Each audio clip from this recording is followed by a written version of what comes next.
Irmãos, eu peço que vocês abram a palavra de Deus, por favor, em Neemias, capítulo 4, por gentileza. Neemias, capítulo 4.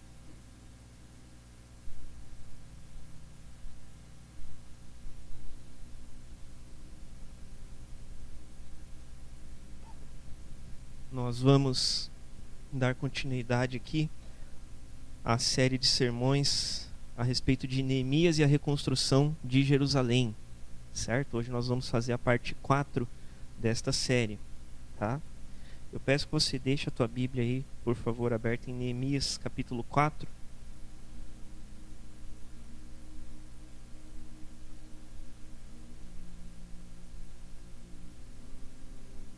E apenas para fazer uma retrospectiva, né, como nós pulamos 2 semanas aí em que nós não tivemos a continuidade da série, eu quero apenas dar uma relembrada no que a gente viu até aqui, tá bom? Nós vamos ler Neemias 4, eu peço que você deixe a tua Bíblia aí aberta, mas nós iniciamos, né, a proposta era estudar toda a história, né, de Neemias, relatada ali no seu livro, e no capítulo 1 a gente viu que Neemias era um copeiro do rei, né, do rei persa, né, Artaxerxes, e eis que ele recebe notícia a respeito de Jerusalém, de que Jerusalém está destruída, de que alguns que voltaram do exílio estão lá em completa miséria, e a reação dele é se assentar e chorar e lamentar por aquela situação, né? Eu vou pedir só, Gabriel, você abaixa um pouquinho só o fundo, por favor, se for possível. Obrigado, isso, excelente. E Neemias, então, ele lamenta por essa situação e se coloca diante de Deus e coloca a própria vida dele diante de Deus para que possa, de alguma maneira, ajudar que o povo saia daquela situação, que a cidade seja reedificada. Isso no capítulo 1.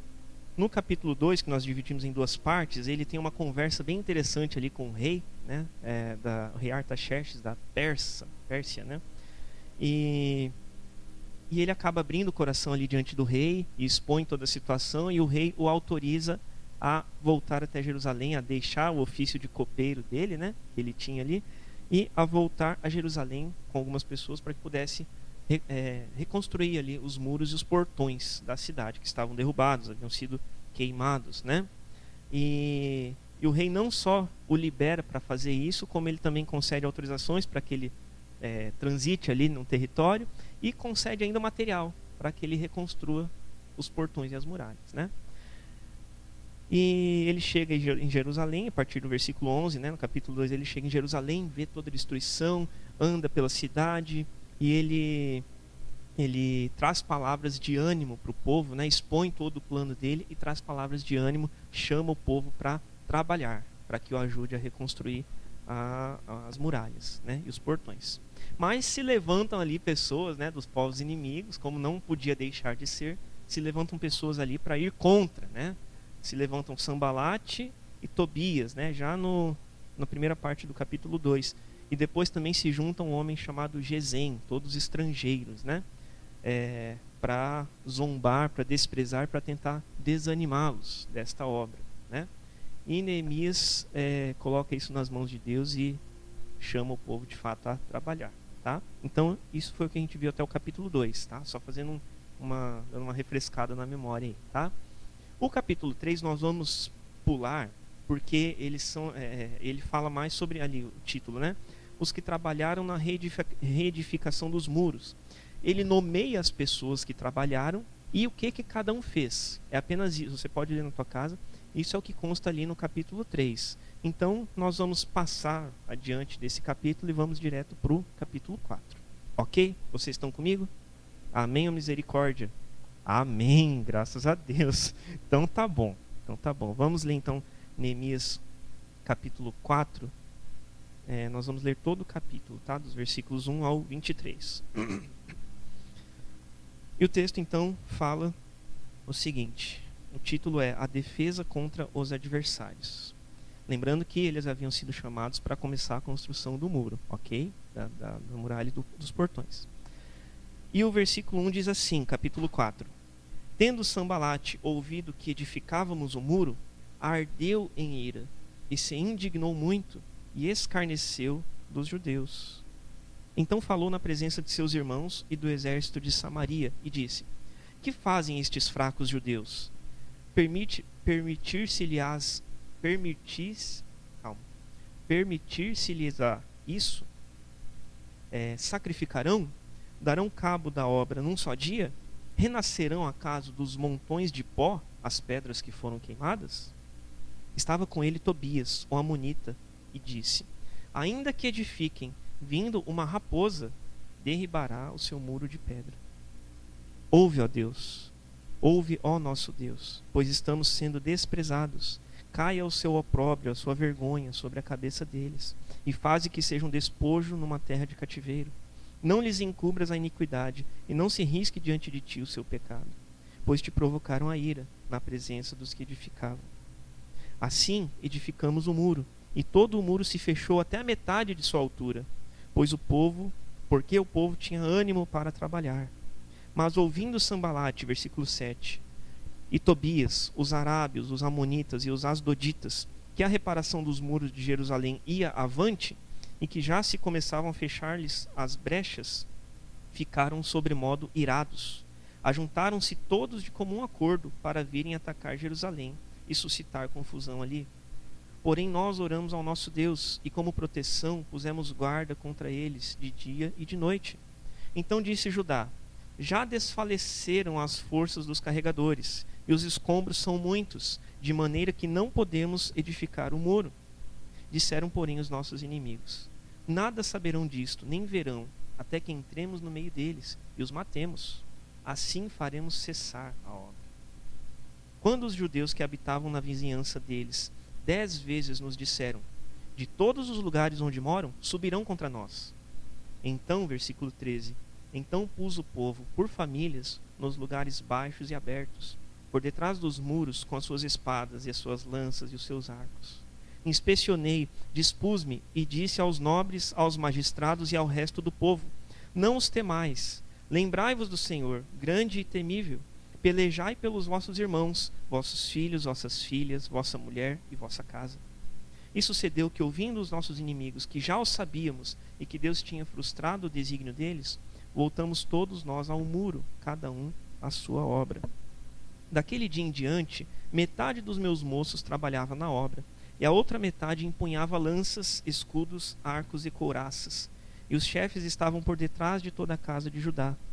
Os carregadores, que por si mesmos tomavam as cargas, cada um com uma das mãos fazia a obra, e com a outra segurava a arma. Verso 18. Os edificadores, cada um trazia a sua espada à cinta, e assim edificavam. O que tocava a trombeta estava junto de mim. Disse eu aos nobres, aos magistrados e ao resto do povo: Grande e extensa é a obra, e nós estamos no muro muito separados, longe uns dos outros. Verso 20. No lugar em que ouvirdes o som da trombeta, para ali acorrei a ter conosco. O nosso Deus pelejará por nós. Assim trabalhávamos na obra, e metade empunhava as lanças desde o raiar do dia até ao sair das estrelas. Também neste mesmo tempo disse eu ao povo: Cada um com seu moço fique em Jerusalém, para que de noite nos sirvam de guarda e de dia trabalhem. Nem eu, nem meus irmãos, nem meus moços, nem os homens da guarda que me seguiam largávamos as nossas vestes. Cada um se deitava com as armas à sua direita. Amém. Vamos orar em nome de Jesus. Pai querido, nós te agradecemos pela tua palavra que está aqui diante de nós. E nós cremos, Senhor, que são palavras de vida mediante a ação do teu Santo Espírito, Senhor. Sem o teu Santo Espírito vivificando esta palavra, são apenas letras, Senhor. E a letra mata, Senhor. A tua palavra fala, a letra mata, mas é o Espírito quem vivifica. Então que o teu Santo Espírito, pelo nome, pelo poder que há no nome de Jesus, possa vivificar estas letras, estas palavras, Senhor, estas frases impressas aqui neste livro, de forma que este texto venha a ganhar, adquirir um novo significado para nós, Senhor. Em nome de Jesus, de forma que seja de fato o próprio Senhor falando conosco, Pai. Em nome de Jesus, aqui que não sejam palavras do pastor. O pastor é apenas quem irá entregar a mensagem, Senhor. Que a atenção não esteja na figura do pastor, mas esteja na tua palavra, Senhor. Em nome de Jesus. Eu peço graça sobre a minha vida, eu peço misericórdia, eu clamo o sangue de Jesus sobre mim, para que o Senhor me dê capacitação do alto para comunicar essa palavra, Senhor. Em nome de Jesus, eu preciso do Senhor e a minha dependência está completamente em Ti, Senhor. Em nome de Jesus, fala com cada um de nós, Senhor. Todos nós, eu e os meus irmãos, porque nós precisamos Te ouvir, Senhor. Em nome de Jesus. Amém. Amém. Muito bem, irmãos. Vamos lá. Eu vou dividir essa reflexão em 3 partes, ok? E como nós já lemos o texto, eu já fiz alguns comentários aqui a respeito disso, eu quero iniciar aqui na primeira parte, dizendo que, e assim, nós estamos lendo uma história, né? Fica muito claro aqui, nós estamos lendo um relato. E ficou claro aqui o que estava acontecendo, a questão da obra, a questão da oposição, né? Eu acho que ficou bem claro na própria leitura. Então, em vista disso, eu quero dizer nesse primeiro ponto que quando nós temos uma obra, é preciso ânimo para seguir com ela. É preciso ânimo para seguir com a obra. É preciso ânimo para você realizar um feito, para fazer alguma coisa, para executar algo. Precisa de ânimo, né? Quantas vezes enquanto eu estudava, seja na minha primeira graduação, né, de música, ou seja até mesmo na teologia, né, não tem por que não dizer isso. Quantas vezes eu pensei em parar? Na minha primeira faculdade eu cheguei a trancar um ano a minha matrícula, né, no curso de música, depois eu voltei e aí segui certinho. Mas quantas vezes a gente pensa em parar, pensa em desistir, pensa em largar a mão, mas para fazer alguma coisa, para seguir com alguma obra, alguma realização, a gente precisa de ânimo. Se a gente não tiver ânimo, a gente não consegue seguir em frente, né? E veja que eles estavam numa circunstância aqui muito singular, né? O povo de Israel, liderado por Neemias, porque eles se depararam com aquela tamanha destruição, né, na cidade, com tamanha miséria do povo que estava lá. E além de não fosse o bastante toda essa tristeza, Neemias ficou remoendo essa tristeza por 4 meses até conversar com o rei, né? De quando ele soube até conversar com o rei, foi mais ou menos 3 a 4 meses. Não bastasse isso, toda a situação, eles ainda tinham pessoas como oposição a eles, né? Pessoas para desanimá-los, pessoas para derrubar, pessoas para dizer, vocês não vão conseguir. Eles tinham isso, e eles estavam de fato cercados. Não apenas no sentido figurado, mas no sentido literal, geográfico. Eles estavam cercados em Jerusalém. Eu comentei isso na outra vez. Pelo leste, né, pelo norte e pelo sul, eles estavam cercados, né? E se a gente retomar ali no capítulo 4, os versículos 1 ao 3, né, dizendo ali, tendo Sambalate ouvido que edificávamos o muro, verso 1, ardeu em ira e se indignou sobremaneira e desprezou, escarneceu dos judeus. E aí ele começa a falar mais ou menos assim, mas será que eles estão nesse ânimo todo que eles vão fazer tudo num dia só? Será que eles estão tão fortes assim? Nós vamos deixar esses caras construir o muro? Eu estou trocando bem em miúdos, tá? Para a gente conseguir realmente compreender, para que não haja dúvidas. É isso que eles estavam falando. A gente vai deixar esse pessoal fazer isso daí? A gente não vai ficar aqui parado olhando? E aí no versículo 3, veja só, estava com ele Tobias, o amonita, e disse, versículo 3, ainda que edifiquem, vindo uma raposa, derribará o seu muro de pedra. Sambalate elevou o nível do desprezo, né? Elevou o nível do escarnecimento contra os judeus, né? Viram o que ele falou aqui? Ainda que eles construam, deixa eles fazer. Deixa eles construírem, não tem problema. Se vier uma raposa, né, uma figura assim, um bichinho pequeno, frágil, né, diante de uma muralha, se subir uma raposa, começar a andar ali no muro, o muro vai cair. Fiquem tranquilos. Deixa eles. Elevou o nível de desprezo, né? E essa, de fato, foi a primeira estratégia dos inimigos, dos judeus, em frustrar a construção. O deboche, o sarcasmo contra eles, né? Que obviamente vem a gerar o desânimo, né? E se a gente seguir aqui adiante, nos versículos 1 ao 3 a gente tem a ira desses homens ao ver a obra acontecendo. Mas veja no versículo 4 e 5, a gente vê a reação de Neemias. O que Neemias faz? Ele vai lá tirar satisfação? Ele vai lá dar de dedo na cara do Sanbalate? Ele leva os amigos dele lá e chama eles para briga? Não. O que ele faz? Ele ora. Ele ora. Pode ver, versículo 4. Ele termina um relato ali do que os inimigos falavam. Versículo 4, ele diz assim, logo em seguida: ouve, ó Deus, pois estamos sendo desprezados. Caia o seu opróbrio sobre a cabeça deles. O que eles estão nos desprezando, que volte sobre eles mesmos. Esta foi a oração de Neemias. E faze com que sejam despojo numa terra de cativeiro. Não lhes encubras a iniquidade, não se risque diante de ti o seu pecado, pois te provocaram a ira na presença dos que edificavam. A resposta de Neemias foi colocar diante de Deus, foi orar e deixar de fato na mão de Deus. Ele deixou de fato na mão de Deus, porque se a gente reparar essa última frase aqui, ó, pois te provocaram a ira. Neemias está falando, Senhor, eu fiquei irado com eles. Não. Senhor, eles provocaram, Senhor, a ira. Te provocaram. Então faz o que aprouver ao Senhor, porque eles provocaram o Senhor a ira. Eles desafiaram, eles desprezaram o Senhor. Isso aqui não é uma causa minha, Senhor. É uma causa tua. É isso que ele estava dizendo aqui. Então, Senhor, age.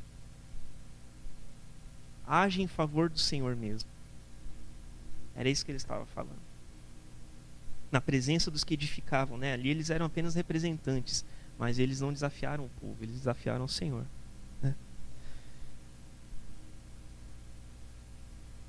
E se nós seguirmos ali, logo na sequência, versículo 6, nós encontramos essa primeira resposta de Neemias ao desprezo, né? Que foi a oração, que foi entregar nas mãos de Deus. E no versículo 6 nós encontramos outra resposta, uma segunda resposta de Neemias. Acompanha comigo o versículo 6, por favor. Assim edificamos, depois da oração, né? Assim edificamos o muro. E todo o muro se fechou até a metade da sua altura, porque o povo tinha ânimo para trabalhar. O que eu falei no começo? Né? É preciso ânimo para seguir com a obra. Então, eles receberam ali palavras de desprezo. A primeira resposta de Neemias para isso foi deixar nas mãos de Deus. E a segunda resposta foi o quê? Botar a mão na massa. Trabalhar. Vamos lá, pessoal. Vamos construir isso daí, porque deixa eles lá. Já entregamos na mão de Deus, agora é a nossa parte aqui. O sobrenatural Deus faz. O natural, que é empilhar os tijolos, é a nossa parte aqui. A gente tem que fazer, então vamos. Eu estou falando de uma maneira muito clara. Eu não quero que haja dúvidas no que eu estou falando aqui. Por isso que eu estou falando dessa maneira. Tá? Eu não quero que haja dúvidas. Então essa foi a outra resposta de Neemias. Depois de deixar a questão nas mãos de Deus. Retomar o trabalho. Retomar o trabalho. O pessoal, né, sempre lembra assim do oração, né? Orar mais ação. Ele orou. Depois ele foi agir. Foi trabalhar, foi bater massa, foi empilhar tijolo. Foi cortar madeira. É isso. Tem que orar, mas tem que fazer também. A gente não pode esquecer. Os dois caminham juntos. E toda essa situação, veja que interessante, não foi apenas Neemias, mas o povo acompanhou. O povo acompanhou. O povo também, junto com ele, foi, de certa maneira, desafiado. Eles foram afrontados também. A afronta de maneira... na verdade, como eu falei, ela foi a Deus, mas o povo que estava ali, eles foram afrontados ali pessoalmente, diretamente, né? E o povo também abraçou a causa, né? Porque versículo 6, ó, assim edificamos o muro, e todo o muro se fechou até a metade da sua altura, porque o povo tinha ânimo para trabalhar. Todo o muro se fechou até a metade da sua altura, toda a extensão do muro. Eles fizeram até a metade, porque eles tinham ânimo para fazer. Não faziam corpo mole. Não pegava ali de um jeito mais ou menos. Botaram a mão na massa. Em toda essa situação de desprezo, então veja, ela na verdade teve o efeito contrário. Ela serviu como combustível para o povo. Ela serviu como incentivo. E aí eles pegaram trabalhar com ânimo, com vontade. Fizeram até a metade da altura. 50% da obra, diante do desprezo, eles conseguiram fazer. Veja que teve o efeito reverso, né? Interessante isso. Mas por quê? Porque a primeira reação foi colocar diante de Deus. Eu creio que o ânimo ele não veio do desprezo em si, mas ele veio porque o desprezo foi entregue nas mãos de Deus primeiro. E o Senhor foi quem os levantou e os animou para fazer o trabalho. Né? Talvez se eles tivessem falado assim, ó, então eles estão desprezando, então vamos lá, pessoal, eles vão ver agora. Talvez não tinha saído 10%. Mas eles entregaram diante de Deus primeiramente. Então, é preciso ter ânimo para seguir com a obra. Segundo ponto aqui, irmãos, que eu quero destacar aqui nesse texto com vocês, é que quando as coisas vão bem, os inimigos se levantam. Nós bem sabemos disso. Nós bem sabemos disso. Quando as coisas vão bem, os inimigos se levantam, né? Acompanhe ali comigo versículos 7 e 8, por favor. Mas ouvindo Sambalate e Tobias, os arábios, os amonitas e os asdoditas, que a reparação dos muros de Jerusalém ia avante e que já se começavam a fechar-lhes as brechas, ficaram sobremodo irados. Ajuntaram-se todos de comum acordo para virem atacar Jerusalém e suscitar confusão ali.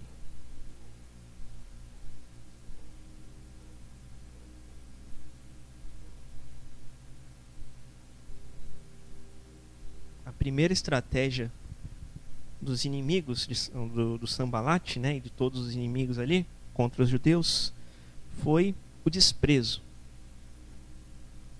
O desprezo para tentar desanimá-los. Não funcionou. Eles fizeram metade da obra, metade do trabalho estava pronto. Então eles viram aquilo, ficaram mais irados ainda. E o que eles fizeram? Então vamos lá. Vamos lá, vamos atacar esse pessoal aí. Vamos lá dar uma lição neles. Para eles verem o que é bom. Era isso que eles estavam falando. Né? Versículo 8. Ajuntaram-se todos de comum acordo para virem atacar Jerusalém e suscitar confusão ali. Todo mundo queria destruir. Todo mundo queria a cabeça de Neemias. Todo mundo, comum acordo. Comum acordo, né? Isso é importante a gente frisar. Mas essa de fato foi a segunda estratégia, essa ameaça de ataque. Já que desprezar não deu certo, eles não desanimaram, então tá bom.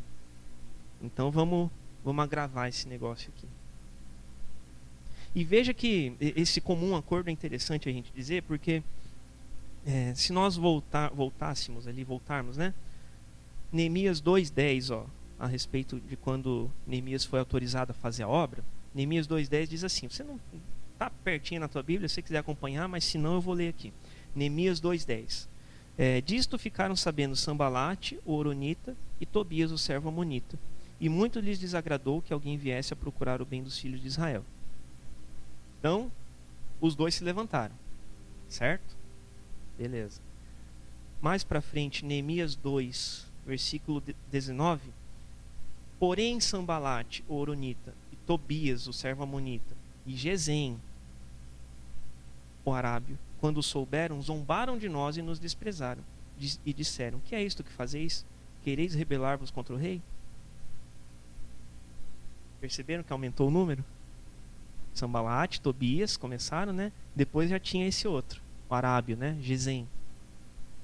E no versículo, em Neemias 4:8, que nós lemos, 4:7, perdão, que nós lemos agora, mas ouvindo Sambalate e Tobias, os arábios, os amonitas e os asdoditas, ficaram sobre modos irados e ajuntaram-se todos de comum acordo. Olha quanta gente esses caras conseguiram reunir. Quanta gente esses três conseguiram reunir para frustrar os planos.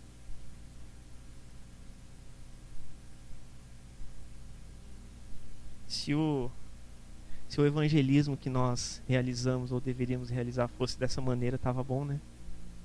Tava legal, né?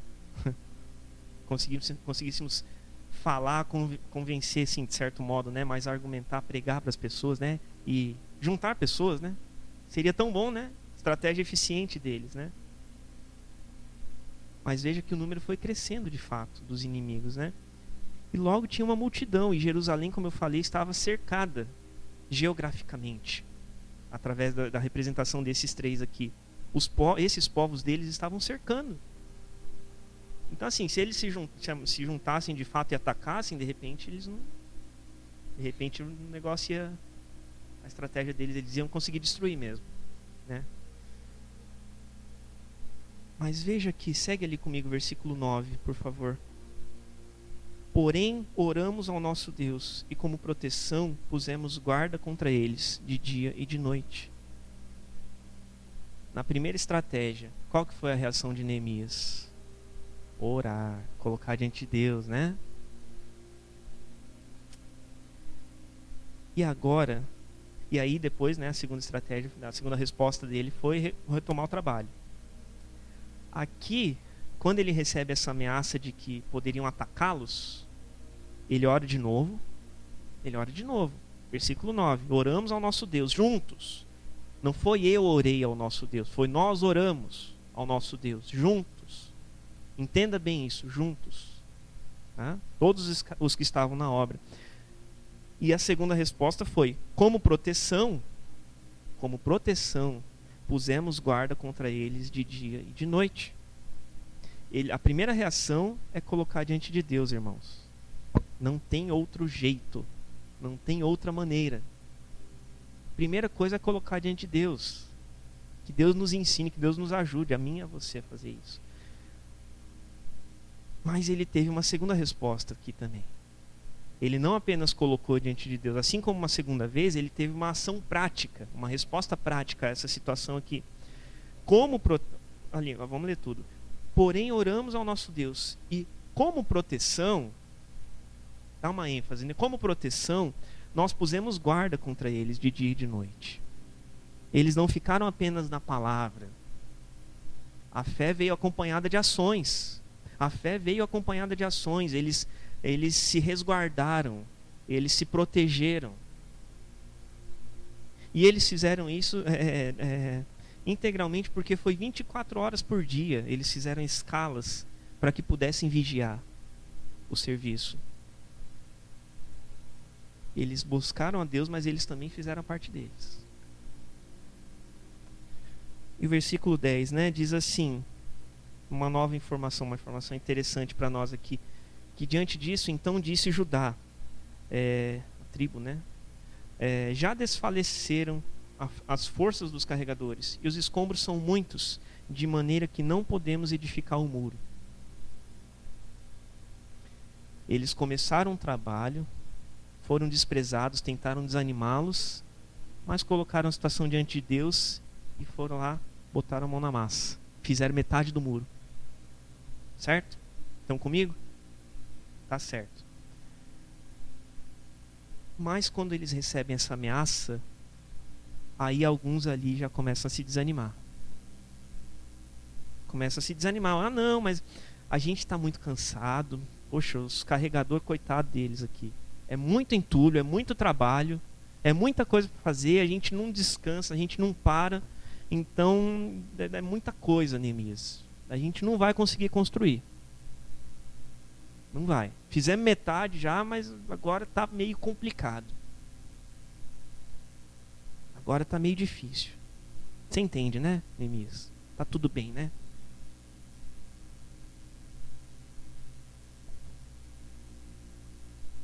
O desânimo estava começando a permear o povo. Versículos 11 e 12. Disseram, porém, os nossos inimigos. Isso aqui, irmãos, nós vamos entender aqui no versículo seguinte aqui, mas mesmo onde tinha esses povos inimigos, era o povo vizinho. Então, de certa forma, os judeus acabavam sabendo, acabavam ouvindo os planos, as conversas dos povos inimigos. E nós vamos entender isso aqui nesses versículos 11 e 12. Disseram, porém, os nossos inimigos: nada saberão disto, nem verão, até que entremos no meio deles e os matemos. Assim faremos cessar a obra. Quando os judeus que habitavam na vizinhança deles 10 vezes nos disseram: de todos os lugares onde moram, subirão contra nós. Vamos pausar aqui. Então, eles estavam escutando os rumores do ataque. Eles estavam escutando aquele bochicho, aquele diz que me diz que ó, vai ter um ataque. Vai ter um ataque, vai ter um ataque. Eles foram 10 vezes. 10 vezes eles foram falar: ó, o povo vai subir contra a gente. Eles vão atacar. Eles vão atacar. Veja que o desânimo, até de certa forma, o medo estava começando a tomar conta ali, né? E aí no versículo 13, Neemias conta o seguinte: então pus o povo por famílias nos lugares baixos e abertos, por detrás do muro, com as suas espadas e as suas lanças e os seus arcos. Inspecionei, me dispus e disse aos nobres, aos magistrados e ao resto do povo: não os temais, não tenham medo. Lembrai-vos do Senhor, grande e temível. E pelejai pelos vossos irmãos, vossos filhos, vossas filhas, vossa mulher e vossa casa. É importante a gente entender aqui que os judeus eles não tinham um exército nacional oficial, assim como os outros povos tinham. Os outros tinham a sua estrutura militar, digamos assim. Os judeus não. Eles tinham voltado do exílio. Eles tinham voltado de uma vida de escravidão. Eles estavam em miséria. Que dirá um exército eles iriam ter? Então Neemias pega do próprio povo. Do próprio povo. Ele fala aqui, ó, versículo 13: pus o povo por famílias nos lugares baixos e abertos, por detrás do muro, né, com as armas ali, ele vai falando, né? Ele distribuiu as pessoas por famílias em lugares estratégicos. Irmãos, muitas vezes a gente não vai ter um exército para fazer o que a gente precisa fazer.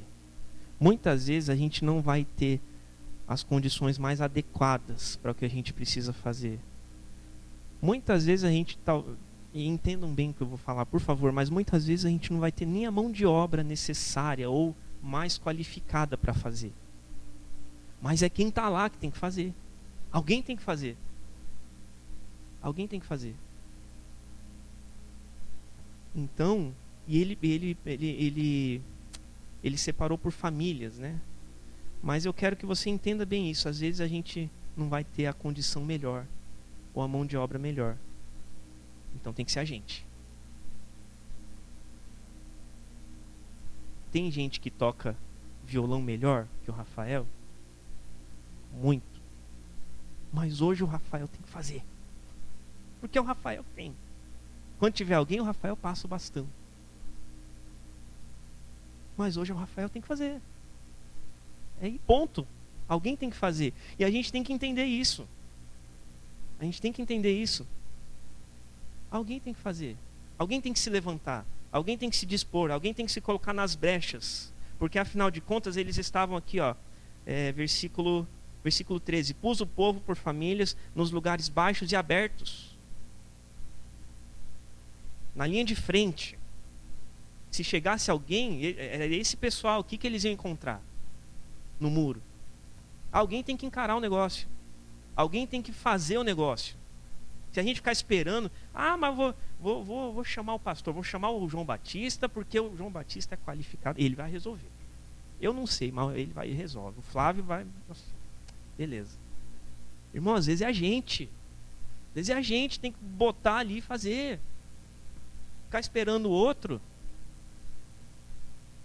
Aquela coisa, né? Diz que tem aquela enfim, só uma figura, assim, uma historinha, né? Que diz que a pessoa lá, determinada pessoa lá, manifestou ali o mal, né? Aí o crente lá saiu correndo: vou chamar o pastor, vou chamar. Pô, mas peraí. Não é crente, não é salvo, remido pelo sangue do Cordeiro? Então exerce autoridade no nome de Jesus e expulsa. Manda embora. Porque Jesus dá essa autoridade.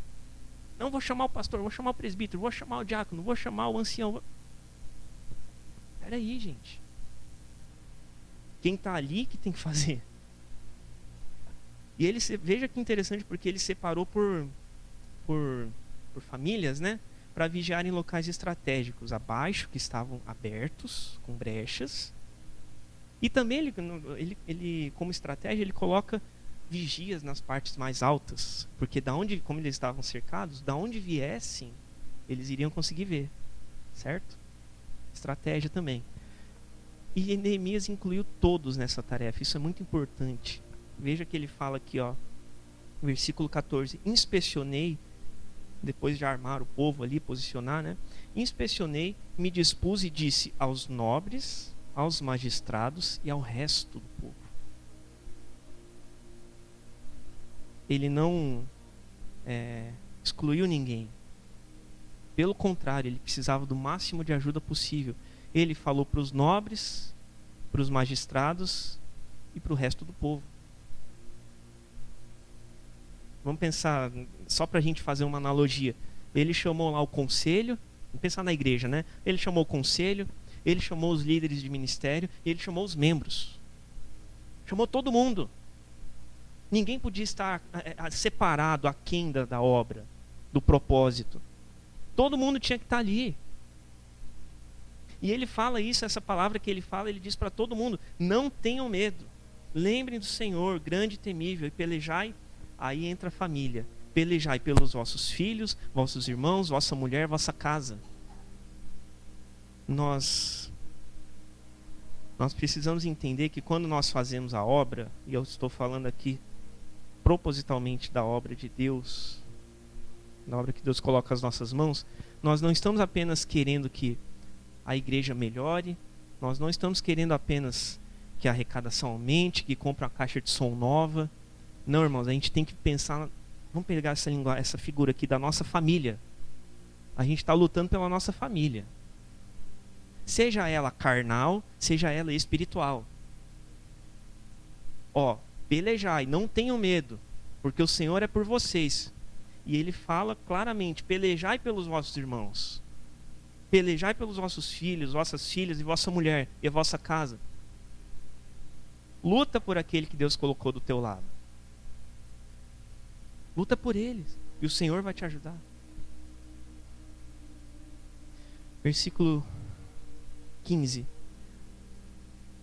diz assim: sucedeu que, ouvindo os nossos inimigos, que já o sabíamos a respeito do ataque, né? E que Deus tinha frustrado o desígnio deles, voltamos todos nós ao muro, cada um a sua obra. Então os inimigos viram que eles estavam preparados, né, para lutar se fosse necessário. E eles desistiram de invadir Jerusalém. E aí o povo retornou ao trabalho. Só que o povo retornou ao trabalho, entenda bem, ainda armado. E aí que entra o terceiro e último ponto que eu quero destacar aqui com vocês: que nós jamais devemos baixar a guarda. Nós não podemos nunca baixar a guarda.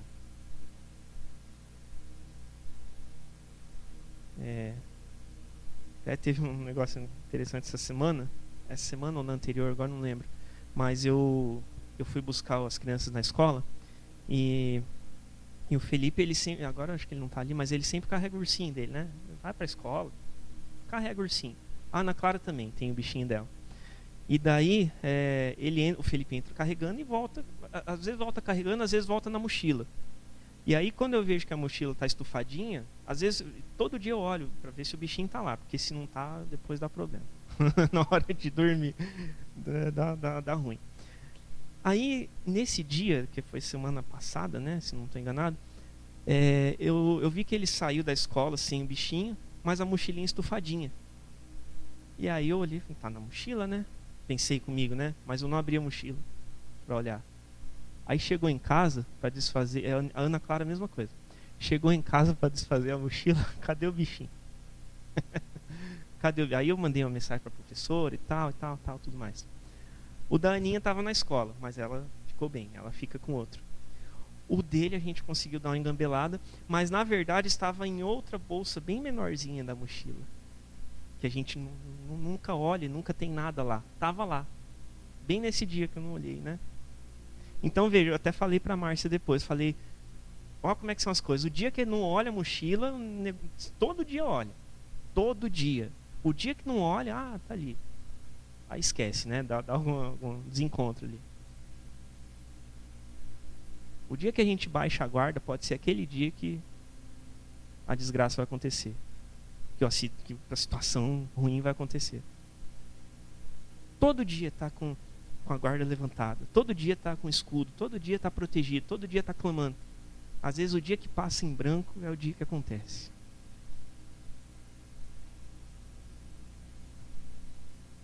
Então eles não baixaram a guarda aqui. Eles ficaram preparados contra os ataques. E eles ao mesmo tempo deram sequência do trabalho. Porque veja o versículo 16 comigo. Daquele dia em diante, metade dos meus moços trabalhava na obra. E a outra metade empunhava lanças e escudos, arcos e couraças. Eles estavam com a armadura. Com a armadura e com as armas, propriamente ditas. E os chefes estavam por detrás de toda a casa de Judá.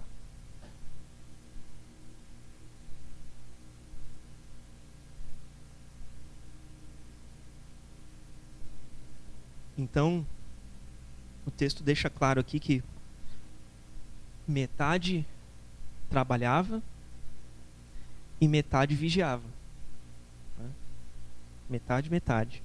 Mas veja também que no final do versículo 16 ele diz: e os chefes estavam por detrás de toda a casa de Judá. Os chefes estavam ali, os líderes estavam ali, os nobres, os magistrados estavam ali, a liderança estava ali, protegendo a retaguarda. Eles não ficaram apenas lá no gabinete deles, põe o povo lá e qualquer coisa vocês avisam a gente. Não, eles estavam lá, ativamente, protegendo a retaguarda do povo. Esse é o papel de um líder também. Esse é o papel de um líder. Versículo 17 e 18, né? Diz assim: os carregadores que por si mesmos tomavam as cargas, cada um com uma das mãos fazia a obra e com a outra segurava a arma. Os edificadores, cada um trazia a sua espada à cinta, e assim edificavam. E o que tocava a trombeta estava junto de mim. Isso relato de Neemias.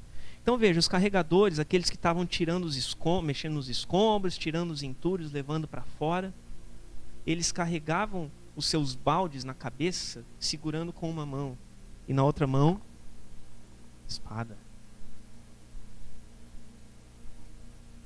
Outra mão, espada. Os edificadores, aqueles que estavam batendo os tijolos, né, fazendo a massa, levantando o muro, né, cada um tinha a sua função. Esses aqui estavam levantando o muro. Cada um trazia a sua espada à cinta, do ladinho aqui. Não deixava a arma em casa, não deixava a arma lá no armário, não deixava a arma na mochila. Não, aqui, ó. Ali, se precisar, tá ali. Se precisar, tá ali. E assim edificavam. Isso aqui é não baixar a guarda. Isso aqui é não baixar a guarda. Mesmo quando as coisas voltam a ficar tudo bem. E o que tocava a trombeta estava junto de mim, né? Aquele que dava o alarme, que dava o alerta, estava junto do líder, né? E aí no versículo 19 e 20, Neemias conversa com o povo ali novamente. Disse eu aos nobres, aos magistrados e ao resto do povo, a todos, né? Verso 19: grande e extensa é a obra, e nós estamos no muro muito separados, longe uns dos outros. No lugar em que ouvirdes o som da trombeta, para ali acorrei a ter conosco. O nosso Deus pelejará por nós. Veja que interessante essa fala dele, porque a extensão, a distância, o tamanho da obra, de fato é grande. O muro é grande, o tanto que a gente tem que construir. Basicamente era isso, de fato, né? E nós estamos no muro muito separados, longe uns dos outros.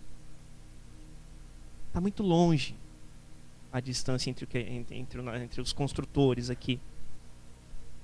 E aqui antes Neemias falou que quem tocava a trombeta estava junto dele.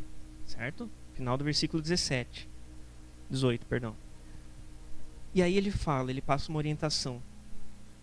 No lugar que vocês ouvirem o som da trombeta, para ali acorrei a ter conosco, ou seja, comigo, Neemias, e com o irmão da trombeta, né? E o nosso Deus, que ali era onde ia estar acontecendo o negócio, se alguém invadisse. E o nosso Deus pelejará por nós. Irmãos, presta bem atenção nisso que eu vou dizer, por favor. Eu peço a tua atenção aqui. Não para a minha figura, mas para essas palavras, por favor. Eu já falei isso aqui algo semelhante de outra vez, eu quero repetir. Irmãos, é preciso que nós estejamos unidos no mesmo propósito. É preciso que exista unidade na igreja, na família, no casamento, na empresa. Isso não quer dizer pensamentos diferentes, não é isso. Não é isso. Mas isso quer dizer um entendimento do que se é necessário fazer para que a gente se una nesse sentido, nesse propósito. Nós não podemos estar longe, muito longe uns dos outros, muito afastados. Precisa estar perto. Precisa estar perto. A começar pela minha vida, agora pensando na igreja, a começar... Eu preciso estar perto de vocês, vocês precisam estar perto de mim. E nós precisamos estar perto uns dos outros. Se não tiver isso, a gente não vai dar certo. Não vai dar certo. E veja que eles combinaram um sinal, né? Que eles se reunissem no local onde a trombeta fosse tocada, porque ali seria o local do ataque, né?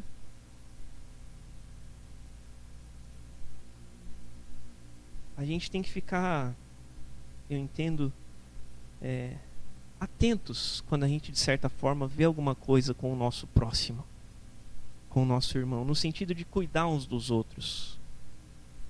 Se a gente ouve um sinal de alarme, se a gente vê alguma coisa que não está legal, a gente tem que se aproximar e às vezes tem que lutar junto com outra pessoa. Tem que lutar. Às vezes a gente é chamado para lutar a luta do outro também. A gente não é um corpo em Cristo. Nós não somos irmãos, nós não somos, né, juntos. Isso às vezes envolve lutar a luta do outro também. De alguma maneira. Mas isso nós só podemos fazer através de Deus, da ação de Deus, através de Jesus. Porque ele fala que o Deus, versículo 20, o nosso Deus pelejará por nós. É o nosso Deus quem nos ajuda a fazer isso, a lutar a luta do outro, a estar lado a lado. Eu já quero encerrar minha fala, irmãos, destacando ali os versículos 21 a 23, para nós lermos novamente. Assim, desta maneira descrita aqui, nessa estratégia, trabalhávamos na obra, e metade empunhava as lanças, desde o raiar do dia até o sair das estrelas. Também, e a outra metade vigiava, lembrando, né?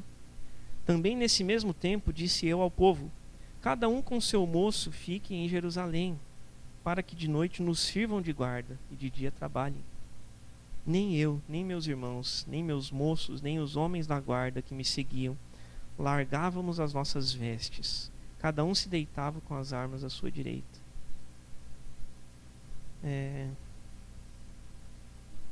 Esses irmãos aqui, eles não baixaram a guarda. Eles ficaram alertas o tempo todo, mesmo já a metade do muro tendo sido reconstruída. E veja que é interessante, ele fala, cada um se deitava, que nenhum deles largava as vestes, né? Nenhum de nós largávamos as nossas vestes. Eles deitavam já pronto para levantar. Se precisasse lutar, já estou pronto. A arma está aqui, a espada está aqui. A gente tem que estar pronto para a batalha. Pronto para fazer o que precisa fazer. Tem que estar preparado. Não pode baixar a guarda. E veja que, novamente, tem alguns princípios que a gente consegue extrair daqui, irmãos. Nem eu Versículo 23, nem eu, nem meus irmãos, nem meus moços, nem os homens da guarda que me seguiam largávamos, né, as nossas vestes. Ninguém baixava a guarda. Todo mundo estava ali. Todo mundo entendeu a gravidade, a importância da situação e estava ali pronto para lutar. Inclusive os líderes. Nem eu, o próprio Neemias falando, nem eu, nem os meus irmãos, nem fulano de tal, nem fulano de tal. Irmãos, da mesma forma que o líder não pode esperar que os outros façam tudo e ele ficar só olhando, só estou fazendo a gestão aqui, né, deixa os irmãos lá trabalhar. Não. O contrário também é verdadeiro. O contrário também é verdadeiro. O líder precisa pôr a mão na massa também. Tá junto. Tá junto.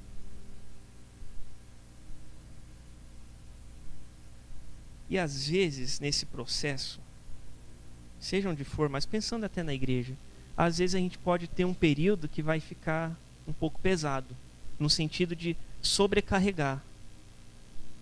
Esse pessoal aqui trabalhava, de alguma maneira, eles trabalhavam praticamente 24 horas por dia. Metade do tempo fazendo a obra, batendo tijolo, batendo massa, né, empilhando tijolo. Na outra metade vigiando. Depois se trocava. Poxa, mas os caras não descansavam. Às vezes precisa sobrecarregar um pouco para o negócio sair. Às vezes a gente precisa caminhar uma milha a mais, dar um pouco a mais para o negócio sair. Às vezes a gente se sobrecarrega, mas a gente tem que lembrar do propósito final do que a gente está fazendo, da obra para a qual nós fomos chamados, em nome de Jesus. Amém? Amém. Vamos orar. Peço que você abaixe a tua cabeça. Feche os teus olhos, por favor. Senhor, eu agradeço a Ti por esta palavra, porque eu creio que ela é uma palavra de, ao mesmo tempo, desafio, mas eu entendo também que, mais do que desafiadora, ela é uma palavra motivadora, Senhor. No sentido de que nós precisamos nos posicionar, Senhor. Nós precisamos nos levantar para a obra que o Senhor nos chama. Então nos ajuda, Senhor. Nos ajuda, Pai. Nos ajuda a entender como que o Senhor quer que a gente trabalhe hoje, Senhor. Se for algo para se fazer de forma explícita, alguma tarefa, algum a fazer, que o Senhor mostre, Senhor. Mas se o nosso trabalho hoje, que o Senhor nos dá, que o Senhor nos entrega, é orar, que o Senhor nos ajude a orar. Que o Senhor nos ajude a clamar. Que o Senhor nos ajude a confiar. Em nome de Jesus. Se o nosso trabalho é este hoje, Senhor, nos ajuda a fazer de uma forma efetiva, com o nosso melhor, de uma forma que glorifique ao Senhor, de uma forma que expresse a confiança no Senhor. Em nome de Jesus. Que o Senhor nos ajude a nos animarmos em Ti, Senhor. Não em circunstâncias, não em motivações externas, mas no Senhor, na promessa do Senhor, Pai. Em nome de Jesus. Que o Senhor não permita que a gente venha baixar a guarda quando as coisas aparentemente estão bem, mas que a gente esteja sempre alerta, Senhor. Sempre buscando ao Senhor, sempre colocando as coisas nas Tuas mãos, ó Pai. Porque se não for assim, os inimigos nos atacam, Senhor, e nós iremos sucumbir, Pai. Sejam estes quais inimigos forem, às vezes não são pessoas, às vezes são situações, às vezes são pecados. Então não nos permita baixar a guarda, Senhor, mas que estejamos sempre prontos para lutar conforme aquilo que o Senhor coloca em nossas mãos. É em nome de Jesus e para a Tua glória que nós oramos e agradecemos a Ti. Amém. Amém.